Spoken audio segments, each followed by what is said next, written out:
Hey everybody, welcome to ThaxCast. As always, my name's Terrell. Thanks for coming by. Today I wanted to talk about a game that's near and dear to my heart. And if you looked at my last retrospective game, it was King's Quest. And I love King's Quest. I played it growing up. But if there's one game from that era that trumps King's Quest, it's Quest for Glory. And I didn't play it growing up as much. I found it a little bit later on, but it also came out a little bit later. And there's a lot of things that are good about it, some things that are buggy about it, but overall it's a great gaming experience, and I wanted to tell you a little bit about it today. As usual, I'm not going to try to spoil anything for you, that way in case you do play it, you're left wide open for surprises. But let's take a look at it and see what you think. It was originally sold as Heroes Quest in 1989, but they failed to obtain the copyright for it, so they renamed the game Quest for Glory and continued in making more. There are 5 games in the series, each of which directly follow story events from the one before, while still going to different parts of the world, and different times, but let's not nitpick. The games are known for their adventure and RPG style, as well as their humor. They were very much aware of the groaners and puns that appear in the game, so much so as to refer to the hero's latest set of adventures and miserable puns. The series also has a ton of Easter eggs and cameos. From other Sierra games to pop culture icons, there's a wide variety.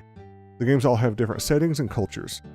The mechanics of the game were groundbreaking at the time. It took the mechanics of the previous Sierra adventure games like King's Quest and Space Quest and added to them. This game added a real-time combat system which had not previously been seen in their major line of adventure games.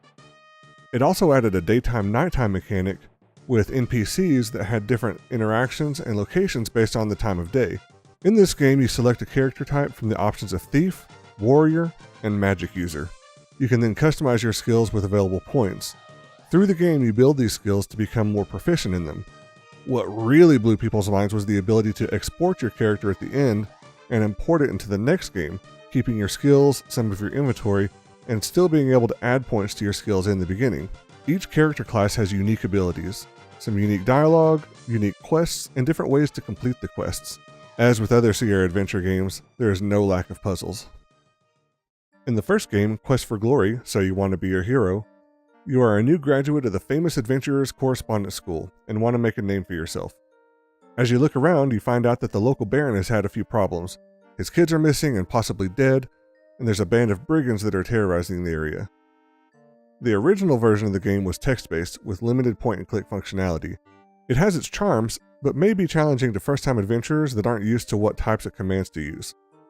The graphics are more basic, but still functional. There was a VGA remake released in 1992 that gave the game better graphics and a point-and-click interface along with other dialogue options. The combat is a little clunky, and the timing feels a bit off, but once you get used to it, it isn't all that hard, but it can be frustrating at times. Quest for Glory 2, Trial by Fire, released in 1990, picks up where the first one left off. The mechanics are basically the same and the graphics are similar, except this one, Sierra never remade. So it uses the text parser and a very basic mouse interface. Luckily, AGD Interactive made a freeware remake of this game to give it updated graphics, a full point-and-click interface, and much easier city navigation. The story takes place in the Middle East in an Arabian Nights kind of setting, in a town called Shapir. There are elementals on the loose, and the emir of the sister city Razir is missing, and his city is under a tyrannical rule.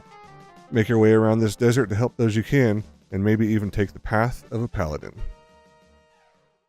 Quest for Glory 3, Wages of War, released in 1992, was the first of the series to be put out with a full point-and-click interface from the start. This time you've been taken to Tarna, a city near a jungle in what appears to be some part of Africa with an African/Egyptian kind of feel. It has overall a very tribal feel. There are 2 different species about to go to war over stolen relics, and it's up to you to prevent the war and save the land. When Windows 95 computers came out, playing this game got harder because some of the parts rely on DOS timing based on the old processors. With the newer, much more powerful processors, those DOS timings were thrown off because it processed DOS commands so much faster. I used to have to use programs like MoSlow to bog down the processor so I could play it. With the new downloads from Steam, they come with a pre-configured DOS box to help with this issue, but it is still an issue if you have the game speed too high. I don't recall this game being too buggy when I played the old version, but in my most recent playthrough, it seemed like I had some error every 5 minutes or so that would either lock it up or kick me out completely, and I would have to go back to my last save, and if you haven't saved recently, it's infuriating. Quest for Glory 4, Shadows of Darkness, released in 1993, and was probably the biggest jump in quality, and it was only a year after 3. The graphics are much better and the combat is a lot better, but you have to be quicker. You are now in an old Slavic town called Mordavia. There are some creepy people about. Who should you trust? The town holds some dark secrets, and the tunnel where you begin has even darker ones. Can you help the town and help the world? Be prepared to fight everything from the Rabbit of Karabanog, Vorpal bunnies, to Necrotars and Wraiths. This game, in its original form, was pretty buggy, but in this version from Steam it seemed much more stable with only a few crashes. Quest for Glory 5, Dragonfire, released in 1998, and was the biggest gap between these games. Now the quality here jumped significantly too, but it was 5 years later instead of 1. Now there's a point-and-click interface that is accompanied by a 3D movement from the keyboard. You've now been taken to the Greek/Mediterranean area. Think of Greek mythology. You're in Silmaria. Their king has just been assassinated and they need a new ruler. They need a hero to take out the reins and compete in and win the rights of rulership. But be careful, the assassin is still on the loose. And is that a dragon? One quick note, my favorite reference or Easter egg is that one of the characters in the game is named Kokino Pukamiso, which is Greek for red shirt. Some of you will get that, some won't. The 5th game also allowed you to export your character, so I hope at some point they'll release a 6th installment, but since we're 20 years later, who knows. A lot of people like to hate on the 5th game, but I actually really enjoy it. Yes, it's quite a departure from the originals, but it's still very enjoyable. Overall, the series is pretty amazing for its time, and there's a lot of nostalgia in replaying it. Each game also has great replayability too, to try to get all of the puzzle points and to play as different character types and go through those storylines. I highly suggest playing these games.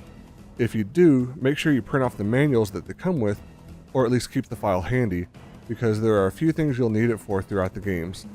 Be patient, be brave, and become a hero. Well, that's about it for this retrospective. I hope you enjoyed it. I really enjoyed the game. I encourage you to go play it. It's available on Steam either by itself or through the King's Quest collection. If you can get a good deal on Humble Bundle like I did, I got the entire King's Quest collection for about $20. If you've played the game, let me know what you think down in the comments. If you haven't, go play it. If you liked the video, give it a thumbs up. If you didn't, give it a thumbs down. Your subscription is always appreciated.